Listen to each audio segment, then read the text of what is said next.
What's up, y'all? It's acronym. Um, this one I simply titled "Who is Your Stronghold?" and it's something that I've been thinking about and I'm working on for the past probably since I decided to even create this channel. And basically, what it's talking about is the fact of that I feel like a lot of people in our lives we sit back and think about, oh, that's my friend, that's my homie, that's this and this.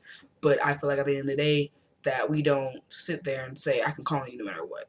And that's what I feel like a stronghold is. As the Bible says, iron sharpens iron. But the main point of it is when you sit down and think about it, who really is your stronghold? Who is the person that not only is there for you no matter what, can give you good advice. Not the only person that can give you good advice can be there for you in your time of weakness and will make you feel comfortable enough for you to be weak. Now, it might be different people that do different things. I know I have someone who I could come to in my time of weakness, but it was just that one person. It wasn't going to be anybody else. Um, I feel like the more people that you have and that are actually your stronghold is a very good thing. I mean, the fact that if you can count 5 people on your hand or 4 or 5, whatever you want to call it, on your hand and stuff like that, I mean, that's good enough to me because that's a strong, solid foundation. I feel like a lot of people are just like, well, this person, this person, this person, but when the time comes down to it, you only use them for certain things. If you want to party with someone, you got that person. I mean, I think we all do.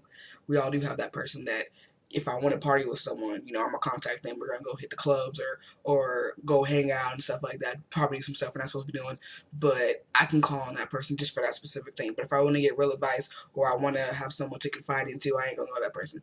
I just feel like that's just the way that it works, and I feel like it's time to sit down and think who really is your stronghold, who is the person that keeps you accountable and that you can go to. I know for me, I lost one of those main people in my life.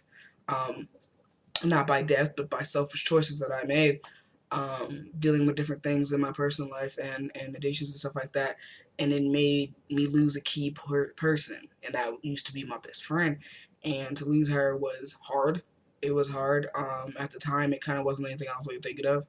But, you sit back and think about it and you're just like, man, I'd love to tell this person this, or I'd love to see his place, or, being in my new apartment, I'm just like, man, that could have been us, or you could be living close to me and stuff like that. So, I mean, it's a lot of different things, and to experience life and be like, man, I could have told that person. I don't get a chance to do that. And like I said, it was something that I created, and it was something I have to deal with, and that's something that I have forgiven myself for.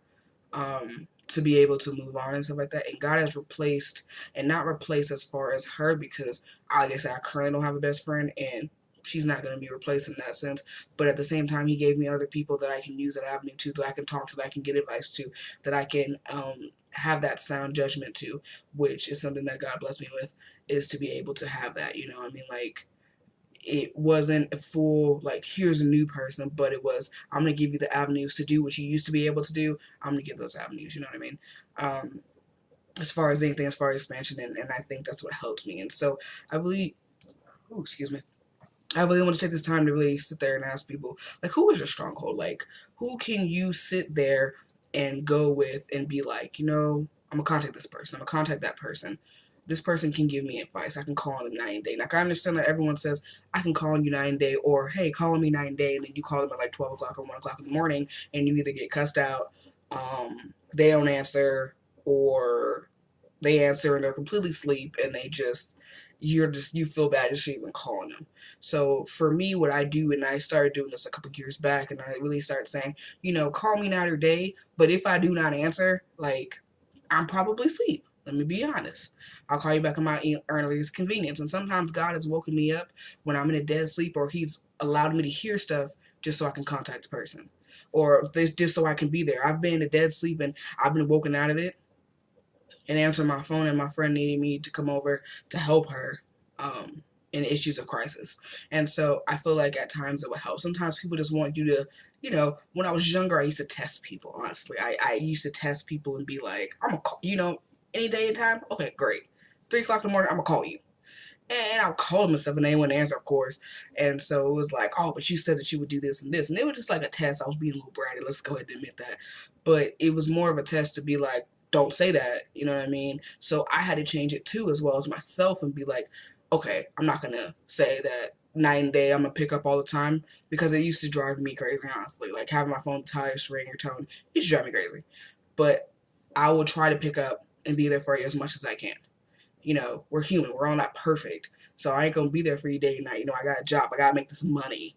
okay, because I have a place I have to live in. So there's limitations, and I think that as long as you understand that, as long as you make those times, then that still person can still be in your stronghold. It doesn't have to be, oh, well, you didn't answer the phone at 3 o'clock in the morning, so you ain't in my stronghold no more. Like, I'm gonna push you out. Like, that's not how that works. We're all human. We all have responsibilities, stuff like that, family, stuff like that, etc. And I think that sometimes it's time for us to sit back and think, this person has been there for me, and this person's in my stronghold. Like I said, I lost one of them people, and like I said, to my own selfish decisions. And even though I was able to get certain replacements for certain things, it's still a loss regardless.